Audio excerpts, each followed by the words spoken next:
করতে হলো। Hi guys, আসসালামু আলাইকুম, welcome my hobby house blog channel. আজকে সকাল সকাল অনেক কিছু রান্না করব।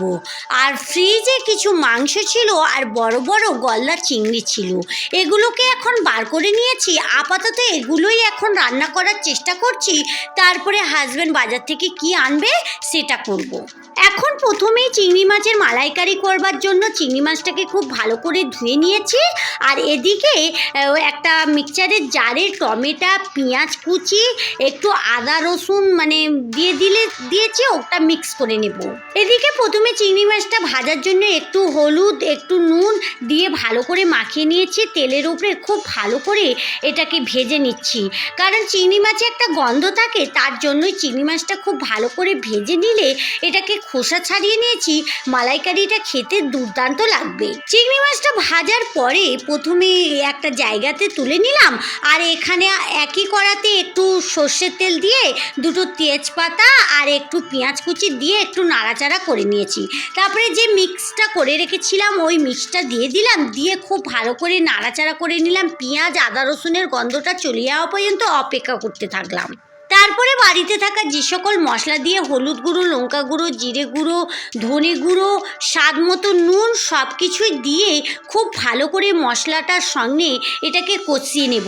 এতটাই ভালো করে কষাতে হবে, তেল ছাড়া পর্যন্ত অপেক্ষা করতে হবে। তখন দেখবো মশলা থেকে তেল ছেড়ে দিয়েছে, তখন ভাজা চিংড়ি মাছটা দিয়ে খুব ভালো করে নাড়াচাড়া করার পর একটু পানি দিয়ে চাপা দিয়ে ফুটতে দেব। এদিকে হাজব্যান্ড বাজার থেকে কিছু সবজি নিয়ে এসেছি। কি কি নিয়ে এসেছে দেখো, এখানে বেগুন রয়েছে, পালং শাক রয়েছে, টমেটো আর এখানে সিম। চলো, আর ওদিকে নিয়ে এসেছে মাছও। আজকে সিম দিয়ে মাছ দিয়ে একটু ঝোল করব, আর ওদিকে তো চিংড়ি মাছের মালাইকারি হচ্ছে, আর একটু টিকিয়া করে নেব। তাহলে আজকে সব কিছুই করা হবে। একটু কড়াইশুঁটিও নিয়ে এসেছে, এদিকে ভাতটা হয়ে গেছে, আর এদিকে ওই মাছটা ঢেলে নিচ্ছি। প্রথমে এখানে ওই মাছের তেল বলে ওটা নিয়ে এসেছে, ওটা কোনো দিন নিয়ে আসে না, আজকে নিয়ে এসেছে। জানি না এটা কি করে, তোমরা যদি জানো আমাকে কমেন্ট বক্সে জানাবে ওই মাছের তেল দিয়ে কি রান্না করে, তাহলে আমি একটা রেসিপি বানাবো। আর এখানে অনেকগুলো মাছ এনেছে, বড় বড় মাছ। এত মাছ খাবে কে বলো তো বন্ধুরা?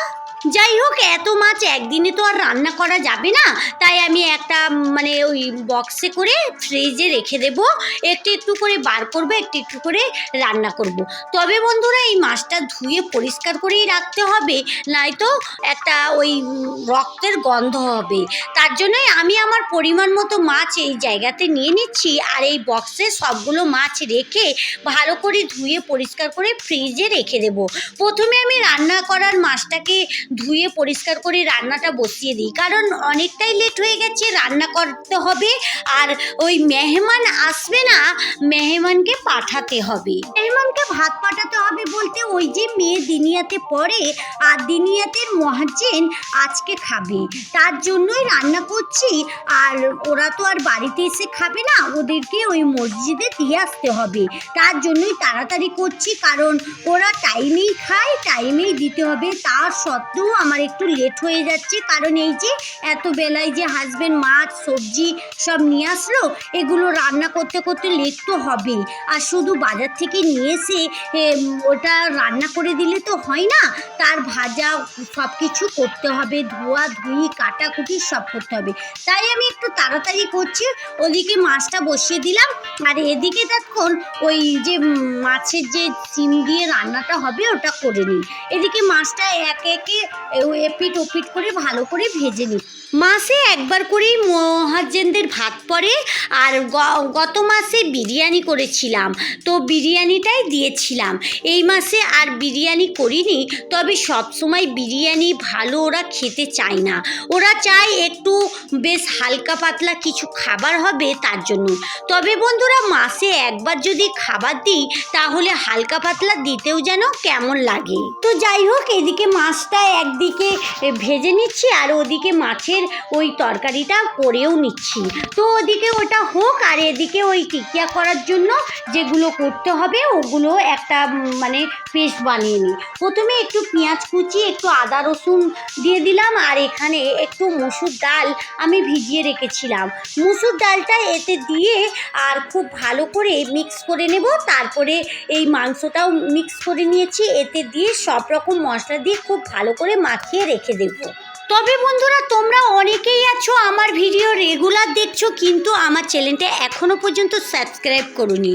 যারা এখনও পর্যন্ত আমার চ্যানেলটা সাবস্ক্রাইব করোনি, প্লিজ প্লিজ প্লিজ চ্যানেলটা সাবস্ক্রাইব করে পাশে থেকো। আমার ভিডিও তোমাদের কেমন লাগে অবশ্যই কমেন্ট বক্সে জানাতে ভুলবে না। এই মাংসতে সব রকম বাড়িতে থাকা মশলা দিয়ে ভালো করে মিক্স করে রেখে দেব। আর বন্ধুরা, আজকে তেমন তোমাদের কিছু রেসিপি ভালো করে দেখাতে পারছি না, কারণ অনেক তাড়াহুড়ো করছি। তাড়াহুড়োর মধ্যে সব রেসিপি পার্ট টু পার্ট দেখানো সম্ভব হয় না। এদিকে যে সিম দিয়ে মাছের ঝোলটা করা হয়ে গেছে, এবারে এই কড়াতে, যেই কড়াই মাছ ভেজেছিলাম ওই কড়াতে ঢেলে দিয়ে একটু নাড়াচাড়া করার পর পরিমাণ মতো মাছগুলো ভাজা দিয়ে দেব। সবাই তো মাছ রান্না খেতে চায় না, তবে আমরা যারা খাবো এবং মহাজনদের দেব সেই জন্যই ওইরাম দিচ্ছি। আর কিছু মাছ রেখে দিচ্ছি, ছেলে মেয়ে ভাজা মাছ খেতে পছন্দ করে। তাহলে বন্ধুরা চলো, আজকের মতো ভিডিও এই পর্যন্তই। দেখা হচ্ছে নতুন কোনো ভিডিওর সঙ্গে। ভালো থেকো, সুস্থ থেকো, সাবধানে থেকো। ভালো লাগলে লাইক কমেন্ট শেয়ার করো। যারা এতক্ষণ আমার সঙ্গে থাকলে, আমার ভিডিওর কোথাও যদি একটু ভালো লেগে যায়, আমার চ্যানেলটা সাবস্ক্রাইব করে সঙ্গে থাকতে পারো। Thank you.